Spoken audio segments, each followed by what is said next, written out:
Buenos días. Quisiera agradecer la invitación a tan importante actividad a la Comisión de Derecho Administrativo del Colegio de Abogados, a ASIER y en especial al coordinador académico de este seminario, el señor Luis Ortiz.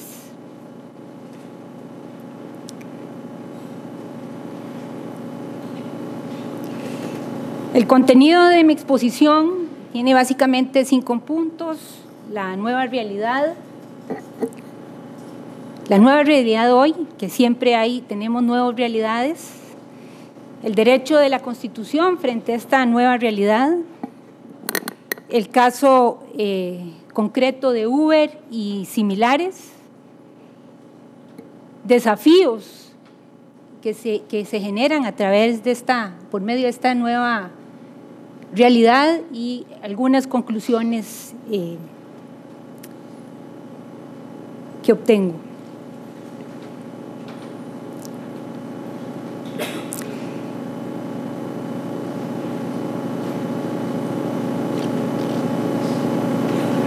Estamos frente a una nueva realidad. Hoy existen y funcionan plataformas tecnológicas con capacidad para recibir, ordenar y manejar un gran volumen de datos, que se denomina Big Data, en tiempo real, entre otros. Y son fenómenos no previstos por la ley vigente.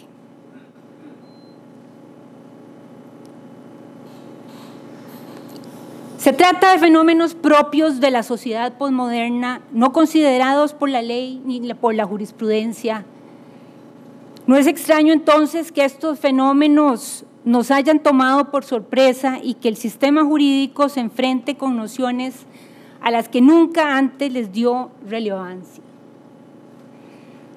Ahora bien, interesa destacar que no por ello dejan de estar contenidas de alguna forma en la norma suprema, en la Constitución política, tal y como lo destacaré en el curso de la exposición.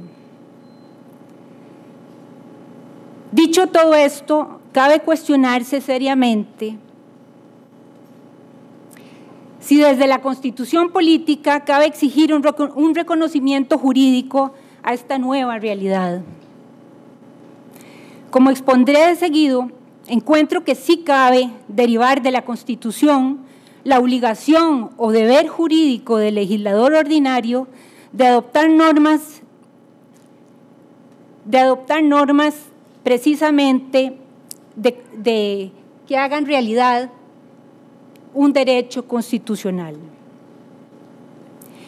y que reconozcan este tipo de fenómeno o realidad nueva.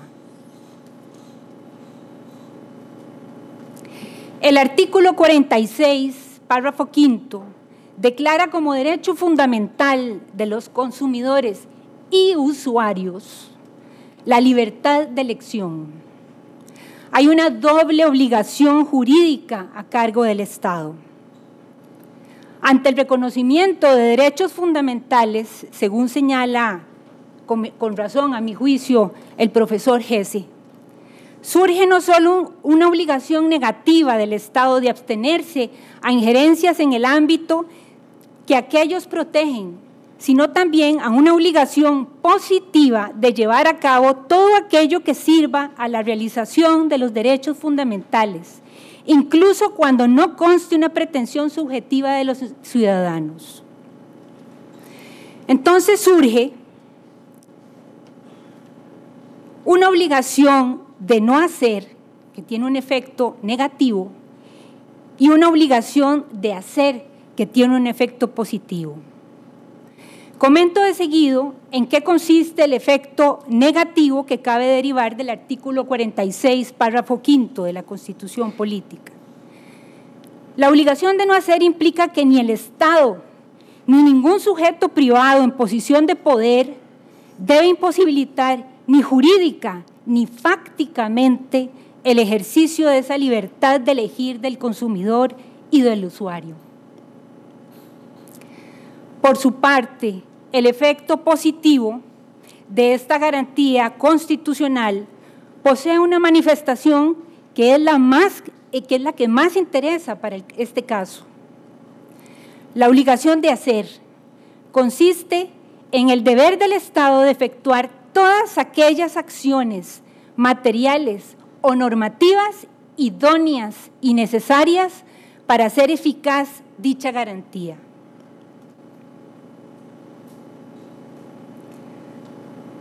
Precisamente debe indicarse, con relación a la obligación positiva referida, que ésta se ve satisfecha con acciones normativas, es decir, con la aprobación legislativa de las denominadas normas de organización y procedimiento, idóneas y necesarias para hacer posible el ejercicio pleno, en este caso, de la libertad de elección del consumidor o del usuario de los servicios.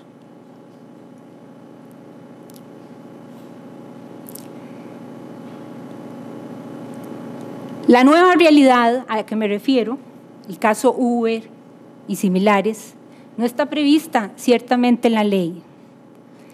Dentro de la gama de ejemplos de plataformas tecnológicas con capacidad para recibir, obtener, manejar un gran volumen de datos en tiempo real, escojo el ejemplo de Uber y similares en el entendido de que no es el único ejemplo, si bien quizás es más representativo tanto por su desarrollo creciente como porque posee una especial característica. Se relaciona con la noción jurídica fundamental del derecho administrativo, el servicio público. De hecho, en Francia se planteó en su momento que el derecho administrativo se desarrolló alrededor de esta noción jurídica.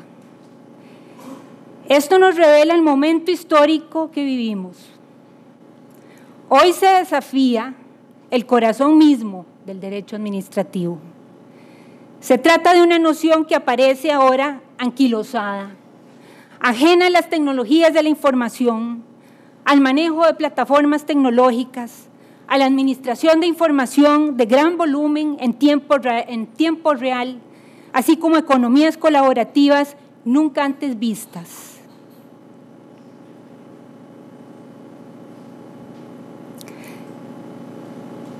Esta nueva realidad, estimo, está contenida en la Constitución política.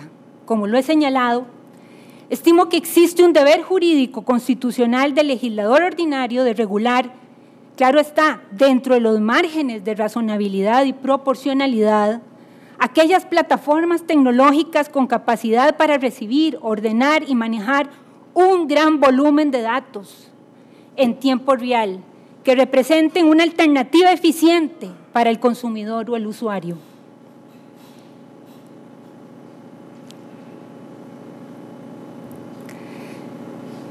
Corresponde por ello evaluar lo que en el caso concreto de Uber ha sucedido a nivel normativo reglamentario en nuestro país.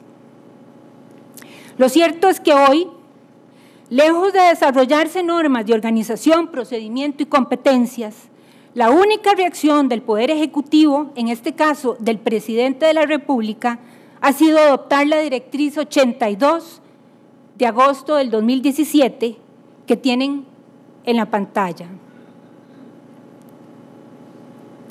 En resumen, dicha directriz establece que ningún particular puede prestar el servicio de taxi si no está habilitado conforme a la ley vigente.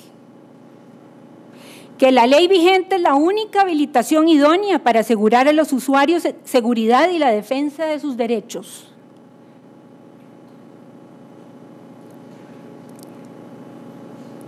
Interesa señalar que la directriz admite claramente que la revolución informática ofrece nuevas formas no reguladas hasta la fecha de prestar esos servicios. Si bien, acto seguido, se opone a esa opción cuando indica la obligación de velar por el cumplimiento de su legislación vigente. Nótese que no solo se ignora el deber jurídico de adoptar medidas normativas para formalizar el servicio que se admite que existe, que es una opción para el usuario, sino que se opta por reprimirlo, oponiendo la legislación vigente. Es decir, no se opta por propiciar medidas para que la alternativa se reconozca como opción válida, para que el usuario ejerza su derecho a la libertad de elección, sino que más bien se opta por reducir el espacio del usuario de poder elegir esa alternativa.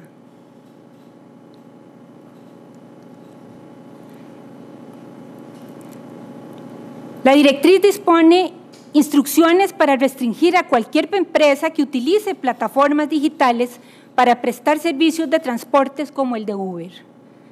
Como se puede apreciar, lejos de propiciar lo que constitucionalmente es exigible, la directriz se ha inclinado más bien por instruir medidas de corte sancionador, que lejos de facilitar la formalización del servicio Uber y similares, lo califica como una actividad ilegal frente a la única que reconoce como legítima, es decir, la tradicional amparada al modelo concesional. Esta decisión es precisamente todo lo contrario que debe derivar del efecto positivo del derecho del usuario y consumidor a la libertad de elección.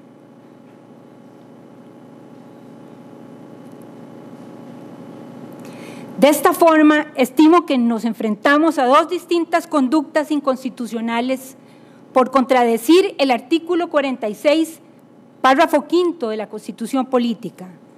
Por un lado, la directriz presidencial que se comenta, y por el otro, la evidente omisión legislativa de la que precisamente se vale la directriz para restringir esta alternativa de servicio para el usuario.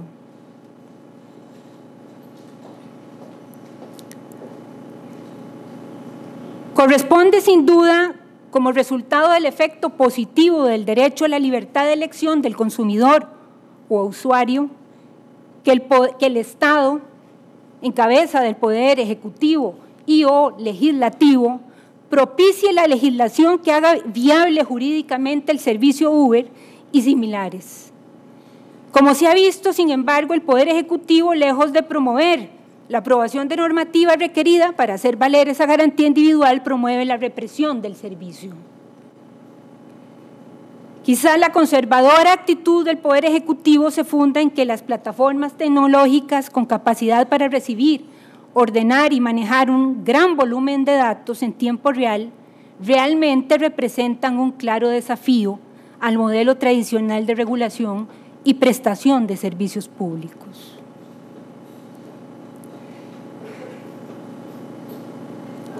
Veamos qué pasa con la relación entre el derecho y sociedad cuando esta última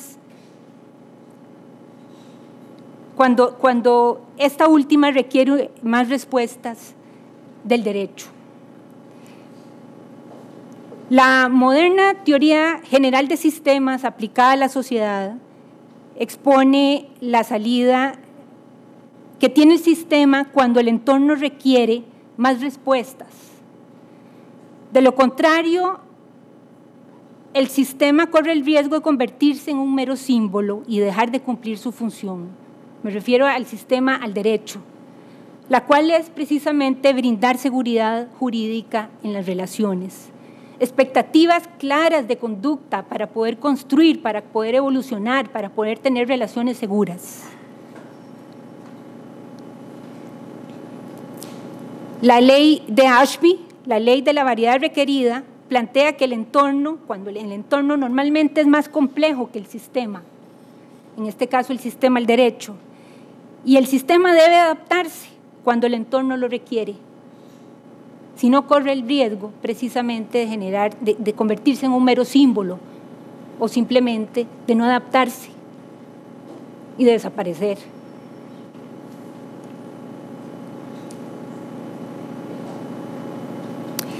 Desafíos en la Constitución política. Con este tema, creo que no, la nueva realidad está contenida en la Constitución política. Más bien, como se ha visto, la Carta permite derivar un deber jurídico de regular la figura y formalizarla. ¿Por qué hablo entonces de desafíos? Afirmo que este fenómeno representa varios desafíos precisamente porque vino a cubrir una necesidad de interés público.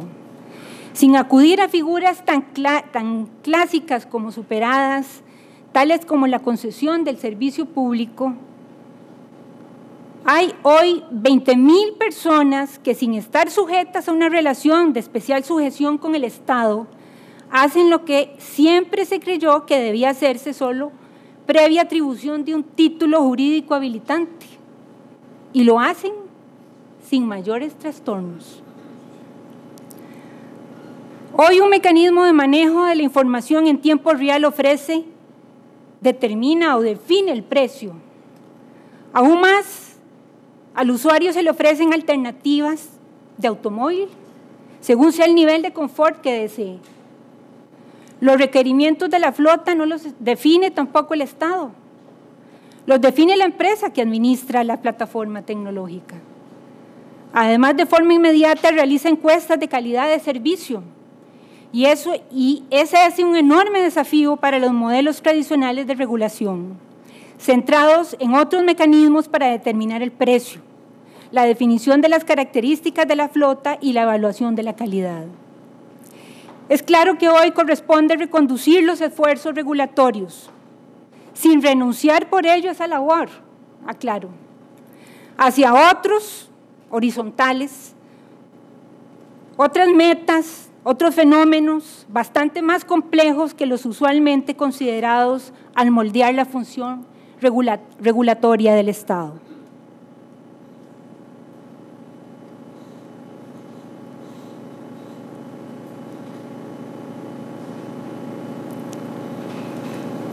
Dentro de estos desafíos está sin duda el que corresponde asumir el poder legislativo. Es inevitable introducir ajustes a la definición de lo que se estima es el servicio de transporte remunerado de personas en modalidad taxi.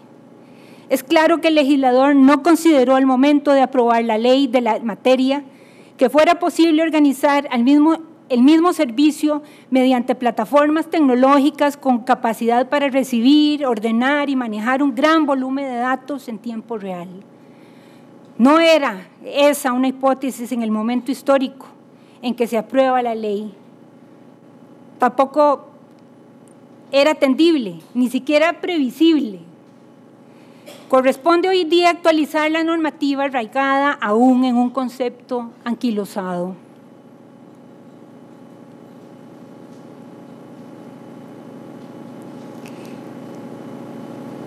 El proyecto o la acción normativa que a mi juicio debería empezar a gestionarse o a gestarse es un vuelco del sesgo regulatorio. La fórmula tradicional de regulación pierde sentido y utilidad con la tecnología. Cabe hacerse varias preguntas. En tiempos en que se ha desarrollado plataformas tecnológicas con capacidad para recibir, ordenar, manejar un gran volumen de datos en tiempo real, ¿cabe mantener la tesis de definir el precio por un acto unilateral de la administración? ¿Tiene un sentido definir metodologías tarifarias como las que se han utilizado hace varias décadas? ¿No parece razonable frente a modelos de manejo del Big Data en tiempo real que la regulación se centre en la fijación de una tarifa por parte de la administración? Es preciso dar el paso de abrir a la libre competencia el servicio y replantear totalmente el sesgo regulatorio.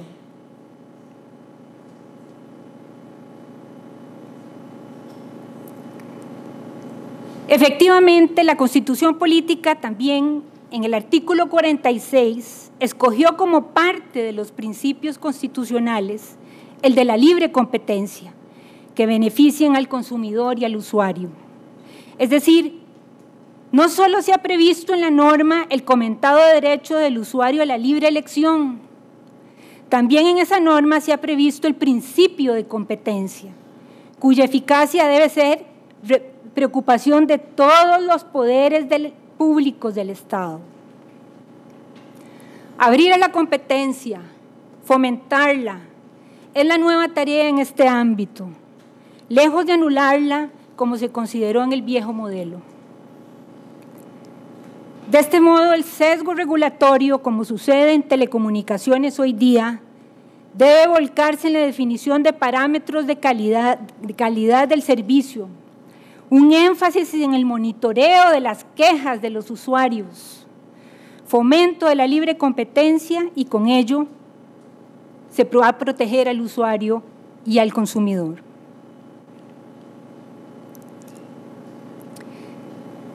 Como conclusiones, desde la Constitución Política cabe exigir un reconocimiento jurídico a esta nueva realidad. Tal exigencia deriva del deber de hacer eficaz la garantía fundamental de la libertad de elección del usuario. Es preciso ajustar la definición de servicio de transporte remunerado a personas, modalidad de taxi, para adaptarla a la realidad actual. Se debe producir un vuelco del sesgo regulatorio, dado que la fórmula tradicional de regulación pierde sentido con la tecnología. Y finalmente, frente a la nueva realidad, se han evidenciado conductas inconstitucionales del Estado. La directriz que les comenté del agosto del 2017, presidencial, y la omisión de la promulgación de la ley que haga eficaz la libertad de elección de los usuarios. Muchas gracias.